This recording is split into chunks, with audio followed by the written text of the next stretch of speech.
ഇന്നലകളിൽ ദൈവസന്നിധിയിൽ വിശ്വസ്തയോടെ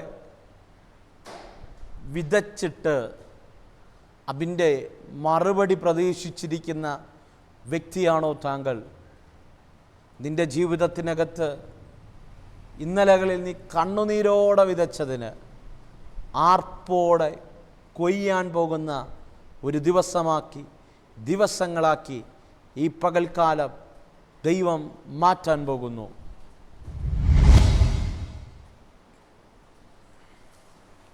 പ്രൈസ് ദി ലോർഡ്. ഇന്നലകളിൽ ദൈവരാജ്യത്തിന് വേണ്ടി വിശ്വസ്തയോടെ വിതച്ചിട്ട് ഒരു പ്രതിഫലം കാത്തിരിക്കുന്ന വ്യക്തിയാണോ താങ്കൾ? ഈ പകൽക്കാലം ദൈവരാജ്യത്തിന് വേണ്ടി നീ വിതച്ച ചിലത് ശ്രേഷ്ഠമായി നിന്റെ കരങ്ങളിൽ വരത്തക്ക നിലവാരത്തിൽ ഒരു ദൈവപ്രവൃത്തി വെളിപ്പെടും. എല്ലാവർക്കും നല്ലൊരു പ്രഭാതവന്ദനം ഞാൻ ആശംസിക്കുകയാണ്. ജേണി വിത്ത് ഹോളി സ്പിരിറ്റ് എന്ന ദൈവിക സന്ദേശവുമായി നിങ്ങളുടെ മുൻപാകെ ആയിരിക്കാൻ ദൈവം ഒരുക്കുന്ന വലിയ കൃപകൾക്കായി, നല്ല അവസരങ്ങൾക്കായി ഞാൻ എൻ്റെ ദൈവത്തെ സ്തുതിക്കുന്നു, സ്തോത്രം ചെയ്യുന്നു. ഈ പ്രഭാതത്തിലും ദൈവം എൻ്റെ ഹൃദയത്തിൽ തന്നൊരു ചെറിയ സന്ദേശം നിങ്ങളോട് കൈമാറാൻ ഞാൻ ആഗ്രഹിക്കുകയാണ്. പ്രിയരെ, യാക്കോബിൻ്റെ ലേഖനം 5-ാം അധ്യായം അതിൻ്റെ 7-ാമത്തെ വാക്യം ഇങ്ങനെ വായിക്കുന്നു: എന്നാൽ സഹോദരന്മാരെ, കർത്താവിൻ്റെ പ്രത്യക്ഷത വരെ ദീർഘക്ഷമയോടിരിപ്പിൻ. അടുത്തതാണ് ദൈവനോട് സംസാരിച്ച വചനം. കൃഷിക്കാരൻ ഭൂമിയുടെ വിലയേറിയ ഫലത്തിനായി കാത്തും കൊണ്ട് മുൻമഴയും പിന്മഴയും അതിന് കിട്ടുവോളം ദീർഘക്ഷമയോടെ ഇരിക്കുന്നുവല്ലോ. What a blessed verse. ഇത് മനോഹരമായ വാക്യമാണല്ലേ. ഈ പ്രഭാതത്തിനകത്ത് സൂര്യൻ ഉദിച്ചു വരുമ്പോൾ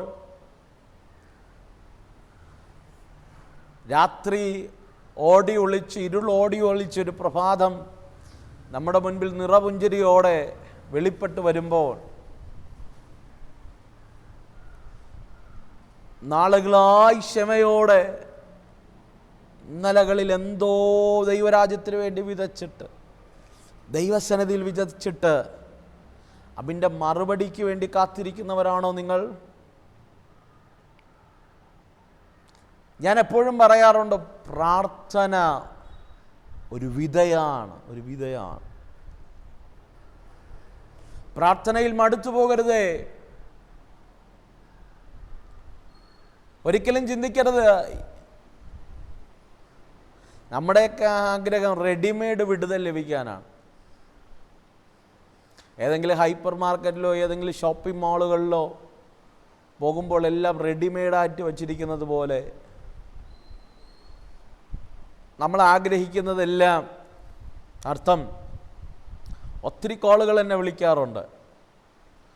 ഒരു ദിവസം തന്നെ എണ്ണി തിട്ടപ്പെടുത്താൻ കഴിയാത്ത രീതിയിൽ വ്യക്തികൾ എന്നെ വിളിക്കാറുണ്ട്. ഞാൻ പറഞ്ഞതിൻ്റെ ആശയം, സബിംബാസു പ്രാർത്ഥിച്ച് നാളത്തെ പകൽ വിടുതൽ ലഭിക്കണമെന്നാണ് എൻ്റെ ആഗ്രഹം. അങ്ങനെയാണ് നിങ്ങളിൽ പലരും എന്നെ വിളിക്കുന്നതും. പക്ഷേ ആ വിടുതൽ വേഗത്തിൽ സംഭവിക്കാം, സംഭവിക്കാതെയും ഇരിക്കാം. തെറ്റിദ്ധരിക്കരുത്. ഞാൻ പറഞ്ഞതിൻ്റെ ആശയം നിങ്ങൾ ഉൾക്കൊള്ളണം. അർത്ഥം, നിങ്ങൾ പ്രാർത്ഥിക്കുന്നവരായിരിക്കാം, ഇന്നലകളിൽ പ്രാർത്ഥിച്ചിരുന്നവരായിരിക്കാം, ഇന്നും പ്രാർത്ഥിക്കുന്നുണ്ടായിരിക്കാം. പക്ഷേ നിന്റെ പ്രാർത്ഥന കഴിഞ്ഞ ഉടനെ മറുപടികൾ വെളിപ്പെട്ട സന്ദർഭങ്ങളുണ്ട്. അർദ്ധരാത്രി ദേവാലയത്തിൻ്റെ അതിപരിശുദ്ധ സ്ഥലത്ത് സാന്നിധ്യമിറങ്ങുന്ന നിയമപെട്ടകത്തിൻ്റെ അടുക്കൽ 12 ഗോത്രങ്ങളുടെയും അഹരോൻ്റെ വടിയും കൊണ്ടുവച്ചപ്പോൾ അഹരോൻ്റെ വടി ഒറ്റ രാത്രി കൊണ്ട് വൃക്ഷമായി ഇലകൾ വന്നു. ഒരു വൃക്ഷം ഫലമുണ്ടാകണമെങ്കിൽ മെച്ചുവേർഡ് ആകണം. അർത്ഥം ഫലമുണ്ടാകത്തക്ക നിലവാരത്തിൽ ആ വൃക്ഷത്തിന് വളർച്ച സംഭവിക്കണം. ഫലമുണ്ടാകത്തക്ക രീതിയിൽ ആ വൃക്ഷം മെച്ചുവേർഡായി വളർച്ച സംഭവിച്ചു. രാവിലെ മോശയും കൂട്ടാളികളും ചെന്ന് നോക്കുമ്പോൾ അഹരോൻ്റെ വടി തളർത്ത് നിൽക്കുക. തളർത്ത് മാത്രമല്ല, ഫലത്തോടെ നിൽക്കുകയാണ്.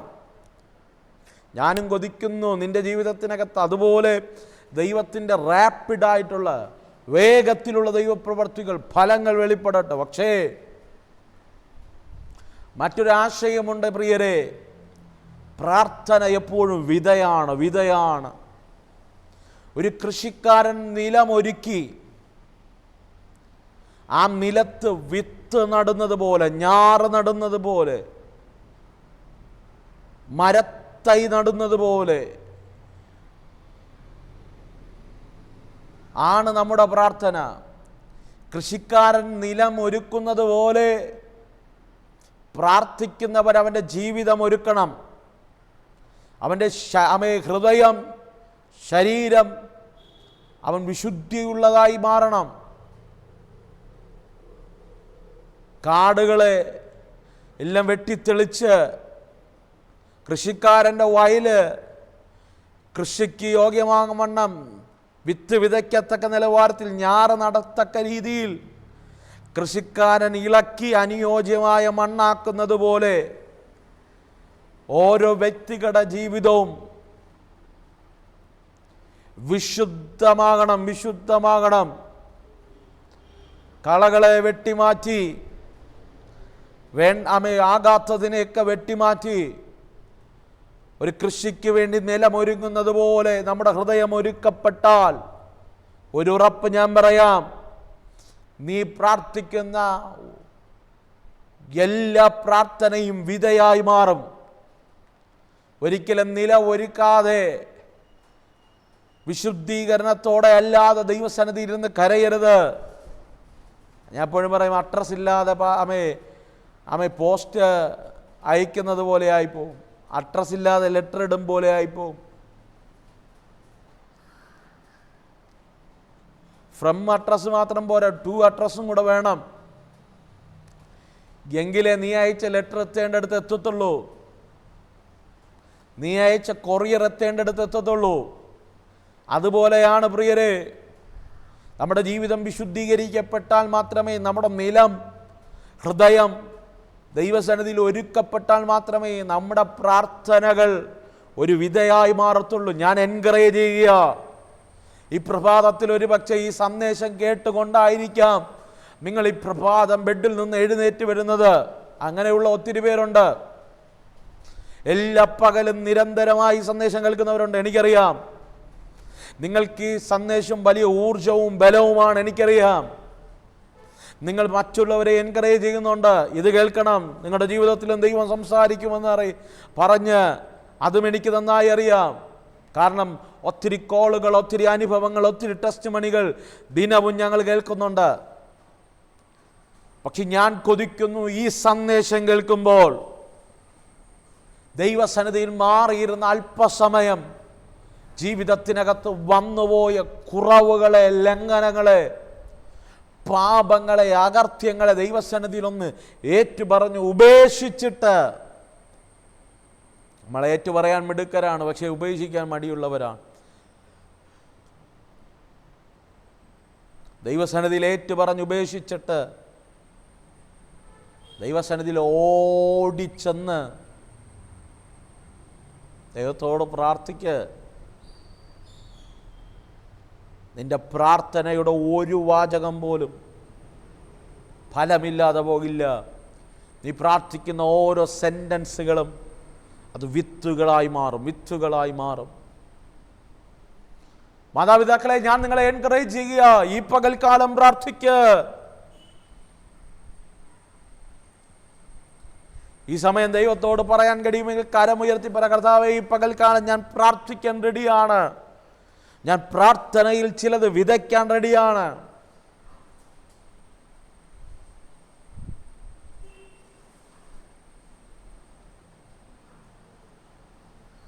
പ്രാർത്ഥനയിൽ വിതയ്ക്കാൻ ഞാൻ റെഡിയാണ്. ആമേൻ. അങ്ങനെ പ്രാർത്ഥിക്കുന്ന ആരെങ്കിലും ഉണ്ടോ? ചിലർ പറയും, പാസ്റ്ററെ ഞാൻ ദീർഘനാളായി മനം തകർന്ന് ദൈവസന്നിധി പ്രാർത്ഥിക്കുക, പ്രാർത്ഥിച്ചിട്ട് ഒരു മറുപടിയില്ല പാസ്റ്ററെ. എത്ര ദൈവസന്നിധി കരഞ്ഞിട്ട് ഒരു മറുപടിയില്ല പാസ്റ്ററെ. ഒരു നന്മയോ ഒരു വിടുതലോ ഒരനുഗ്രഹമോ എൻ്റെ ജീവിതത്തിനകത്ത് കാണാൻ കഴിയുന്നില്ല പാസ്റ്ററെ. അവിടെയാണ് ഈ യാക്കോബ് പറയുന്നത്, വിതച്ച ഉടനെ വിതച്ചത് ഫലമായി വരുമെന്ന് പ്രതീക്ഷിക്കരുത്. ആരൊക്കെ പിണങ്ങി.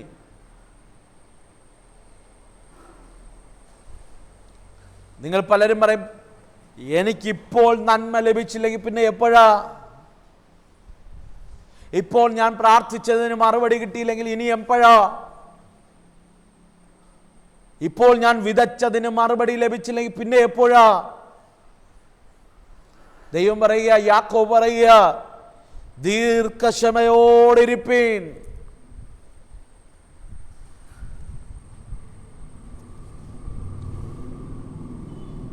പ്രാർത്ഥനയുടെ മറുപടി ലഭിച്ചില്ലെങ്കിൽ നമുക്ക് ക്ഷമയോടെ ഇരിക്കാൻ പറയുന്നത് നമുക്ക് കഴിയത്തില്ല.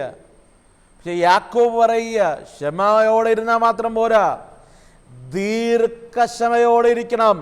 കാരണം നീ വിതച്ചത് നീ ആഗ്രഹിച്ച രീതിയിലുള്ള ഒരു ഫലമല്ല ദൈവം നിനക്ക് തരാൻ ആഗ്രഹിക്കുന്നത്. ഇസഹാക്കേ, നീ കണ്ണുനീരോടെ ക്ഷാമകാലത്ത് വിതച്ചത് നീ ചിന്തിക്കുന്ന ഒരു കൊയ്ത്തല്ല ഞാൻ നിനക്ക് തരാൻ ആഗ്രഹിക്കുന്നത്.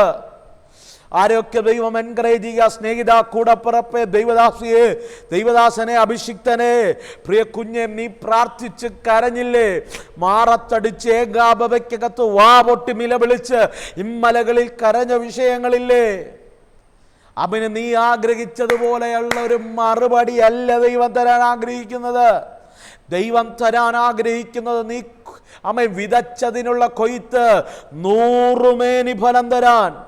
അർത്ഥം, മാളകളുടെ ജീവിതത്തിനകത്ത്, നിന്റെ ജീവിതത്തിനകത്ത് നീ വിതച്ച സകലത്തിനും മറുപടി തന്ന്, ഒന്നിനു പോലും മറുപടിയില്ലാതെ ജീവിതത്തിനകത്ത് സകല വിഷയങ്ങൾക്കും മറുപടി തന്ന് ദൈവം വിശ്വസ്തനെന്ന് തെളിയിച്ച് നിന്റെ ജീവിതത്തിനകത്ത് ദൈവത്തിന് ചിലത് വെളിപ്പെടുത്താൻ എൻ്റെ ദൈവത്തിന് പദ്ധതിയുണ്ടെന്ന്.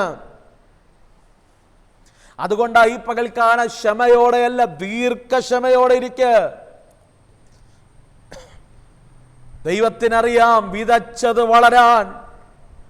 വിതയ്ക്കുന്നതിന് മുമ്പ്, വിതയ്ക്കുന്നത് വളരാൻ ഒരു മുൻമഴയുണ്ടെങ്കിൽ, വിതച്ച വിത്ത് അത് മുള പൊട്ടി പുറത്തു വന്ന് ഫലമായി ഭാഗമാകുന്നതിന് മുമ്പ്, ഒരു കൊയ്ത്തിന് മുൻപ് ഒരു പിന്മഴയുണ്ടെങ്കിൽ, ഞാൻ ആത്മാവിൽ ചലഞ്ച് ചെയ്യുക, വിതയ്ക്ക് മുൻമഴയും പിന്മഴയും അയച്ച് നീ കണ്ണുനീരോടെ വിതച്ച വിഷയങ്ങൾക്ക് 100 മേനി ഫലം നൽകാൻ എൻ്റെ ദൈവം ശക്തനാണ്. വചനം പറയുന്നു, കണ്ണുനീരോടെ വിതച്ചു, ആർപ്പോടെ നീ കൊയ്യാൻ പോകുക. കഷ്ടതയിൽ ഞെരുങ്ങി കണ്ണുനീരോടെ വിതച്ചതിന് നീ കൊയ്യുമ്പോൾ സന്തോഷത്തോടെ, ആനന്ദത്തോടെ, സമൃദ്ധിയോടെ എൻ്റെ ദൈവം നിന്റെ ജീവിതത്തിനകത്തൊരു നന്മ വെളിപ്പെടുത്താൻ പോകുക. അവനെന്ത് വേണം? ദീർഘക്ഷമയോടെ ഇരിക്കുക. ക്ഷമയല്ല, ദീർഘക്ഷമയോടെ ഇരുന്നാൽ ഈ പകൽക്കാലം നിന്റെ കൂടാരത്തിനകത്ത് നീ പ്രാർത്ഥിച്ചു വിതച്ചതിനുള്ള മറുപടി ലഭിക്കും. നീ കരഞ്ഞതിനുള്ള മറുപടി ലഭിക്കും. നീ ദൈവസന്നിധിയിൽ ചോദിച്ചതിനുള്ള മറുപടി ലഭിക്കും. ഞാൻ ഈ പ്രഭാതത്തിൽ ഞാൻ നിങ്ങളെ അങ്ങനെ ബ്ലസ് ചെയ്യുക. ഇമ്മലകളിൽ കണ്ണുനീരോടെ വിതച്ച് വർഷങ്ങളായി ക്ഷമയല്ല ദീർഘക്ഷമയോടെ കാത്തിരിക്കുന്ന ചില പ്രാർത്ഥനയുടെ മറുപടികൾ ഈ കൂടാരങ്ങളുടെ മേൽ ഈ പകൽക്കാലം വെളിപ്പെടട്ടെ. തലമുറയുടെ ഭാവികൾ വെളിപ്പെടട്ടെ. രാജ്യങ്ങളുടെ വാതിലുകൾ തുറന്നു വരട്ടെ. ഞങ്ങളുടെ പിതാക്കന്മാർ കണ്ണുനീരോടെ ദീർഘക്ഷമയോടെ വിതച്ച് കാത്തിരുന്നതിന് മറുപടി ഈ പകൽക്കാലം നിന്റെ കൂടാരത്തിനകത്ത് വെളിപ്പെടാൻ പോകുകയാ. മെമ്മറിയിലെ ദൈവാത്മാവ് അങ്ങനെ പറയുകയാ. ഇന്നലകളിൽ പിതാക്കന്മാർ വിതച്ചത്, ഇന്നലകളിൽ ദൈവദാസന്മാർ ശുശ്രൂഷിച്ച ഇടങ്ങളിൽ വേദനയ്ക്കകത്തും വിശ്വസ്തയോടെ വിതച്ചതിനുള്ള മറുപടി അവിടെ തലമുറകൾ കൊയ്തെടുക്കുന്ന സീസണുകൾ വെളിപ്പെടും. ദൈവം അങ്ങനെ ഒരു ദൈവപ്രവർത്തിക്ക് വേണ്ടി ചിലരെ ആത്മാവ് തിരഞ്ഞെടുക്കുന്ന പകലാണ്. ശാബാരാധന വിശ്വസിക്ക്, ഈ പകൽക്കാലം അത് വെളിപ്പെടും. എന്നെ കൂടെ ചേർന്നൊന്ന് പ്രാർത്ഥിക്കാമോ? ഞാൻ നിങ്ങൾക്ക് വേണ്ടി പ്രാർത്ഥിക്കാൻ പോവുക. സ്വർഗമേ, എൻ്റെ കൂടെ ചേർന്ന് പ്രാർത്ഥിക്കുന്ന ഈ ജനത്തിന് വേണ്ടി ഞാൻ പ്രാർത്ഥിക്കുക. യാക്കോബ് പറഞ്ഞതുപോലെ ദീർഘക്ഷമയോടിരിപ്പിനൊരു കൃഷിക്കാരൻ നിലത്ത് വിതച്ച് അവൻ്റെ ഫലത്തിനു മുമ്പ് മുൻമഴയ്ക്കും പിന്മഴയ്ക്കുമായി കാത്തിരിക്കുന്നതിന് മുമ്പ് കാത്തിരിക്കുന്നത് പോലെ നിങ്ങൾ ദീർഘക്ഷമയോടെ ഇരിപ്പീൻ. അപ്പോൾ ആ വർഷങ്ങൾ ക്ഷമയോടെ കാത്തിരുന്നു. ഇന്നലകളിൽ വിതച്ചിട്ട് ഒത്തിരി നാളുകളായി കാത്തിരിക്കുകയാണ്. അങ്ങനെ കാത്തിരിക്കുന്ന ഈ ജനത്തിൻ്റെ മേൽ ഒരു വലിയൊരു കൊയ്ത്തിന്റെ സീസൺ വെളിപ്പെടുത്തണമേ. 100 പേരെ കൊയ്തെടുക്കുന്ന ശൂന്യതയിൽ കരയുന്ന ആരുടെയൊക്കെ ജീവിതത്തിനകത്ത് ഈ പകൽക്കാലം അതങ്ങനെ വെളിപ്പെടട്ടെ. ഞാൻ ഈ വചനമായി അച്ചു ബ്ലസ് ചെയ്യുകയാണ്. ദൈവത്തിൻ്റെ ഫേവർ വെളിപ്പെടട്ടെ, ദൈവത്തിൻ്റെ കൃപ വെളിപ്പെടട്ടെ. ഞാൻ അങ്ങനെ ബ്ലസ് ചെയ്യുന്നു യേശുവിൻ നാമത്തിൽ തന്നെ, ആമേൻ. അതേ പ്രിയരെ, ഒരു കൃഷിക്കാരൻ നിലത്ത് വിതച്ച് കാത്തിരിക്കുന്നത് പോലെ ദീർഘക്ഷമയോടെ കാത്തിരിക്കുന്ന വ്യക്തിയാണോ? Don't worry. ഈ പകൽക്കാലം ദൈവം നിനക്ക് വേണ്ടി ഒരു കൊയ്ത്ത് തുറന്നിടാൻ പോകുക, ഒരു കൊയ്ത്തിൻ്റെ സീസൺ തുറന്നിടാൻ പോകുക. പകൽക്കാലം ഈ ദൂത് നിന്നെ സ്പർശിച്ചെങ്കിൽ ഇതുപോലെ തകർന്നിരിക്കുന്ന ചിലർക്ക് ഇത് നീ അയച്ചു കൊടുക്കണം. അവരുടെ ജീവിതത്തെ ഈ വചനം പിടിച്ചു കുലുക്കും. വചനം ചിലത് അവരുടെ ജീവിതത്തിനകത്തും ചെയ്യും. ഒറ്റപ്പെട്ടിരിക്കുന്ന ആരെയൊക്കെയോ ഈ സന്ദേശം നിന്നിലൂടെ അവരുടെ ജീവിതത്തിലേക്കും എത്തത്തക്ക രീതിയിലൊരു ദൈവപ്രവൃത്തി വെളിപ്പെടണം. ദൈവദാസൻ എനിക്ക് വേണ്ടി പ്രാർത്ഥിക്കണമെന്ന് ആഗ്രഹമുണ്ടെങ്കിൽ സ്ക്രീനിൽ കാണുന്ന നമ്പറിൽ തീർച്ചയായും നിങ്ങൾ വിളിക്കണം. ഞങ്ങൾക്കറിയാം എല്ലാ കോളുകൾക്കും ഞങ്ങൾക്ക് അറ്റൻഡ് ചെയ്യാൻ കഴിയുന്നില്ല. എങ്കിലും വീണ്ടും നിങ്ങൾ ട്രൈ ചെയ്യുക. ഞങ്ങൾ നിങ്ങൾക്ക് വേണ്ടി ഉറപ്പായും പ്രാർത്ഥിക്കുന്നുണ്ട്. വിളിച്ചിട്ട് കിട്ടിയില്ല എങ്കിൽ ഞങ്ങളുടെ വാട്സപ്പ് നമ്പറിൽ നിങ്ങളെ പ്രയർ റിക്വസ്റ്റുകൾ അയക്കുക. ഞങ്ങൾ ഉറപ്പായും നിങ്ങൾക്ക് വേണ്ടി പ്രാർത്ഥിക്കും. Let us start our journey with Holy Spirit. പരിശുദ്ധാത്മാവിൻ്റെ കൂടെ ഒരു യാത്ര തിരിക്കാമോ? പരിശുദ്ധാത്മാവിനോട് പറയാമോ, പരിശുദ്ധാത്മാവേ, lead me today. Holy spirit, lead me today. God bless you. Amen. Amen. Amen.